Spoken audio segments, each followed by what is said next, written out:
Hi guys, welcome to my channel. So guys, मेरा नाम है अभिषेक शुक्ला और आज की अपनी इस वीडियो में हम बात करेंगे कंट्रोलिंग चैप्टर को, जो कि हमारे बिजनेस स्टडी क्लास 12 का एक इम्पॉर्टेंट चैप्टर है। सो गाइस देखो, बिजनेस स्टडीज में बेसिकली जो है वो अब के टाइम पे क्वेश्चंस डायरेक्टली नहीं पूछता, वो केस स्टडीज के फॉर्म में पूछता है। सो केस स्टडी को समझने के लिए गाइस आप बुक्स, अगर डायरेक्टली बुक्स पढ़ोगे तो आपको समझ नहीं आएगा। आपको स्पेशली वो वर्ड्स याद करने होंगे या फिर उन टॉपिक्स को अच्छे से अंडरस्टैंड करना होगा, तभी आप केस स्टडी को अच्छे से समझ पाओगे। ठीक है। सो गाइस, मैंने अपनी इस वीडियो में काफी शॉर्ट नोट्स बनाए हैं ताकि ना आप देख के इजीली समझ सको। और केस स्टडी में क्या होगा, आपको यही छोटे छोटे जो वर्ड्स है वो केस स्टडी को पकड़ने में हेल्प करेगी कि आखिर ये केस स्टडी किस टॉपिक से आई है, कि कंट्रोलिंग से है, प्लानिंग से है, ऑर्गेनाइजिंग से है, किससे है। ठीक है। सो गाइस, आओ अपनी इस वीडियो में हम समझते हैं। ठीक। सो गाइस, कंट्रोलिंग ये है कि it is concern with taking necessary measures to ensure achievement of organisational goal. Guys, ये क्या है? Taking necessary measures to ensure achievement of organisational goal, मतलब वो सभी मेजर्स, वो सभी डिसीजंस को लेना या फिर वो सभी डिसीजंस को टू द पॉइंट पे लेना, ताकि जो हमारा ऑर्गेनाइजेशन का जो गोल है उसे हम अचीव कर सके। ठीक है। अब इसके नेचर को समझते हैं। उससे पहले कैसे देखो, इसका मतलब क्या होता है, means comparison between actual and plan. इसमें क्या होता है, हम कंपैरिजन करते हैं कि जो अभी जो हमारा ऑर्गेनाइजेशन जैसा फंक्शन कर रही है वो, और जो हमने प्लान किया था कि कैसा उसे फंक्शन करना चाहिए, उन दोनों के बीच को कंपेयर करना कि वैसा हो रहा है या नहीं हो रहा। अगर नहीं हो रहा है तो फिर मेजर्स को लेना या डिसीजन लेना ताकि वैसा वो फंक्शन करे, है ना। अब इसके नेचर को समझते कि कंट्रोलिंग आखिर में है क्या। इसका नेचर, पहला नेचर है goal oriented function. Controlling goal oriented है, यानी कि गोल पे फोकस करता है, गोल को अचीव करने पे फोकस करता है। दूसरा क्या है, परवेसिव फंक्शन। परवेसिव यानी कि हर जगह चाहिए होता है, वेदर आपकी ऑर्गेनाइजेशन चाहे मुंबई में काम कर रही हो, चाहे दिल्ली में काम कर रही हो, या किसी भी जगह हो, कंट्रोलिंग हर जगह चाहिए होती है। बड़ी से बड़ी ऑर्गेनाइजेशन लेवल, चाहे टॉप लेवल हो, कोई से भी लेवल ऑफ मैनेजमेंट, हर जगह कंट्रोलिंग फंक्शन चाहिए होता है। तीसरा, backward and forward both looking. Guys, backward यानी कि जो आपने प्लान किया था उस वक्त को सोचना कि मैंने प्लान किया था उस वक्त, क्या मतलब मैंने क्या क्या डिसाइड किया था।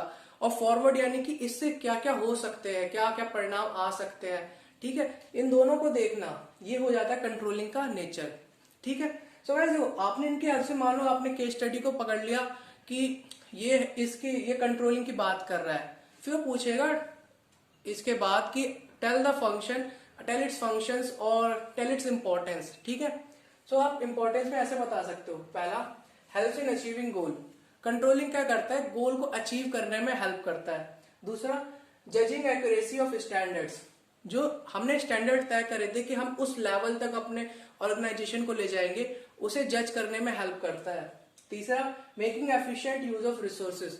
हमारी ऑर्गेनाइजेशन में हमारे पास जो जो रिसोर्सेज है उनको वेस्ट नहीं होने देता।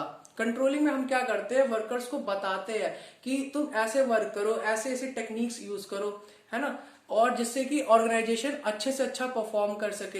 इन शॉर्ट कहें तो कम से कम इनपुट लगा के मैक्सिमम से मैक्सिमम आउटपुट गेन कर सके। ठीक है। चौथा हो गया इंप्रूविंग एम्प्लॉयज मोटिवेशन। कंट्रोलिंग में क्या होता है, वो एम्प्लॉयज को बताते हैं, तो इससे क्या होता है कि हमारे जो सीनियर्स है, जो हमारे बॉस है, वो हमारी हेल्प कर रहे हैं, तो इससे एम्प्लॉयज को क्या होता है कि उन्हें मोटिवेशन मिलता है और उन्हें काफी कुछ सीखने को भी मिलता है। ठीक है।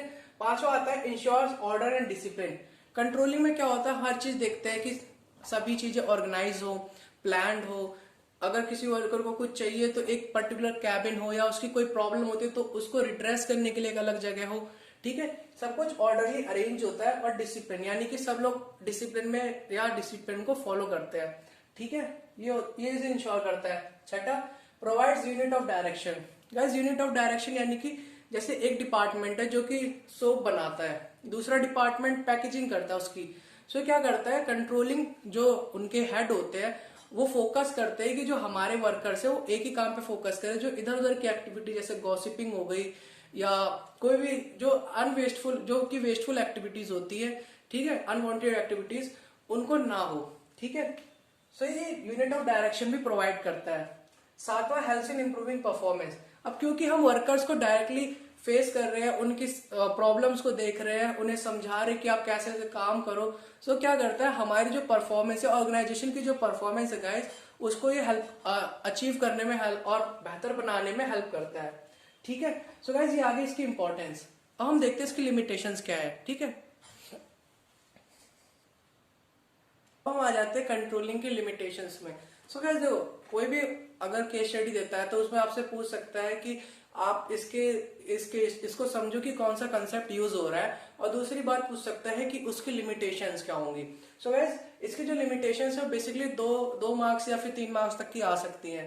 ठीक है, तो पहली होती है difficulty in setting quantitative standards. Guys controlling में क्या होता है, क्वांटिटी से रिलेटेड स्टैंडर्ड को सेट करना मुश्किल हो जाता है कि हम इतना ही यूनिट प्रोड्यूस करेंगे। ठीक है, कैसे, जैसे मान लो आप मोबाइल है, ठीक है, अब डिमांड काफी, आपने सोचा था कि हम सिर्फ 100 बनाएंगे, लेकिन डिमांड काफी ज्यादा बढ़ गई। मतलब आपका प्रोडक्ट बाहर की दुनिया को इतना पसंद आ गया कि उन्होंने और डिमांड कर दी कि सर हमें और प्रोडक्ट चाहिए। तो आप क्वांटिटी पे कंट्रोल नहीं कर सकते, आपको ज्यादा बनाने पड़ जाएंगे। ठीक है, उसके बाद आता है no control on external factors. Guys controlling basically क्या होता है, हम ऑर्गेनाइजेशन के अंदर अपना कंट्रोल करते हैं, पर जो बाहर के फैक्टर्स है जैसे क्रेडिटर हो गए, हमारे कॉम्पिटिटर हो गए, ठीक है, अगर उनको हम फेस नहीं कर सकते। क्यों? क्योंकि कंट्रोल हमारे कंट्रोल से बाहर है। तीसरा आता है resistance from employ. Guys controlling में क्या होता है कि जैसे कुछ एम्प्लॉयज को हम बताते हैं कि आप ऐसे काम करो, तो कुछ एम्प्लॉयज कहते हैं नहीं नहीं, हम तो एमबीए करके हमने ऐसी डिग्री हासिल की है, आप हमें मत बताओ काम करने का तरीका। कुछ होते हैं एम्प्लॉय जो कि रेसिस्ट करते हैं। ठीक है, चौथा होता है time and cost consuming. Guys controlling में जब एक बड़ा ऑफिसर जाके अपने एम्प्लॉयज को बताता है तो उसमें वो अपना टाइम देता है, काफी टाइम लगता है, पहले उन्हें सिखाता है, बताता है, उसमें टाइम, प्रोडक्शन फिर बाद में होता है। ठीक है, जो कि हमारा कॉस्ट भी कंज्यूम कर जाता है। क्यों? ज्यादातर कंट्रोलिंग फंक्शन के लिए हम बाहर से हायर कर सकते हैं, जो कि बेस्ट ट्रेनर होते हैं, जो कि ट्रेनिंग देंगे। सो वो क्या लेते हैं, हाई फीस चार्ज करते हैं। ठीक है, सो ये भी इसकी एक लिमिटेशन हो गई। तो गाइस ये थी कंट्रोलिंग की लिमिटेशन। अब समझते हैं कंट्रोलिंग प्रोसेस होता कैसे है। ठीक है, तो गाइस देखो, अब हम आ जाते हैं कंट्रोलिंग प्रोसेस पे, जो कि हमारे इसका लास्ट टॉपिक है इस चैप्टर का। ठीक है, अब केस स्टडी में भी पूछ सकता है कि आपने कंसेप्ट आइडेंटिफाई करा, अब उसका प्रोसेस बताओ कि वो कंसेप्ट कैसे अप्लाई किया जाता है। ठीक है, तो पहला होता है सेटिंग अप स्टैंडर्ड। आप स्टैंडर्ड सेट कर लो कि किस स्टैंडर्ड पे आपको मतलब काम को चेक करना है। ठीक है, दूसरा होता है मेजरिंग द परफॉर्मेंस मेजर करो, मतलब जो स्टैंडर्ड सेट कर लिया, स्टैंडर्ड तक मुझे देखना है। दूसरा जो परफॉर्मेंस को मेजर करो। तीसरा काम क्या होता है, कंपेयर परफॉर्मेंस अगेंस्ट स्टैंडर्ड। अब तीसरा काम क्या करते हैं, हम कंपैरिजन करते हैं परफॉर्मेंस और स्टैंडर्ड के बीच, मतलब जो हमने स्टैंडर्ड तय किया था और जो हमारी एक्चुअल परफॉर्मेंस है उसमें उनको कंपेरिज करना। ठीक है, उसके बाद है एनालाइजिंग डेविएशंस। गाइस डेविएशन क्या होता है, गलतियां, फॉल्ट जो कि अगर आप, होता नहीं कि आप ऑर्गेनाइजेशन में अगर कुछ भी आप टास्क परफॉर्म कर रहे हो, अगर कुछ चीजें अगर हैंड टू हैंड ना करी जाए तो गलती हो सकती है। अगर कुछ चीजें ऐसी होती है जिनको अगर आप छोड़ भी दो तो उनसे जो भी गलती होगी वो इतनी खास मायने नहीं रखेगी। ठीक है, ऐसी कुछ होती है। पहला आता है critical point control.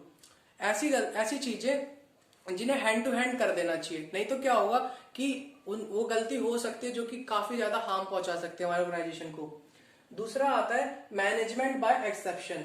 Management by exception मतलब कि हम उनके साथ ना हैंडल कर सकते हैं। अभी मान लो हमारे पास टाइम नहीं है उन गलतियों को सुधारने का या फिर उस टास्क को ना परफॉर्म करने का, तो हम उसके साथ एडजस्ट कर सकते हैं, यानी कि कैन बी एडजस्टेड विथ। ठीक है, उनके साथ एडजस्टमेंट कर सकते हैं। फिर आ जाता है लास्ट, जो कि है टेकिंग करेक्टिव मेजर्स। गाइस हमने पहले क्या किया, स्टैंडर्ड सेट किया, फिर परफॉर्मेंस को देखा, फिर दोनों को कंपेयर किया, देन उसके बाद हमने उसमें गलतियां ढूंढी। अब उसमें से क्या है जो कि हम टू द पॉइंट चेक करेंगे, टू द पॉइंट करेक्ट करेंगे, जो कि क्रिटिकल पॉइंट कंट्रोल। दूसरा क्या है, ऐसी चीजें जिनको बाद में भी करा जा सके या फिर जिनका एडजस्ट करा जा सके। ठीक है, वो आ जाता है मैनेजमेंट बाय एक्सेप्शन। और लास्ट में आता है taking corrective measures. Guys taking corrective measures के बाद ये हमारा चैप्टर खत्म हो जाता है। So guys please subscribe my channel और जितना हो सके गाइज शेयर करो, क्योंकि नया चैनल है। ठीक है, thank you so much guys.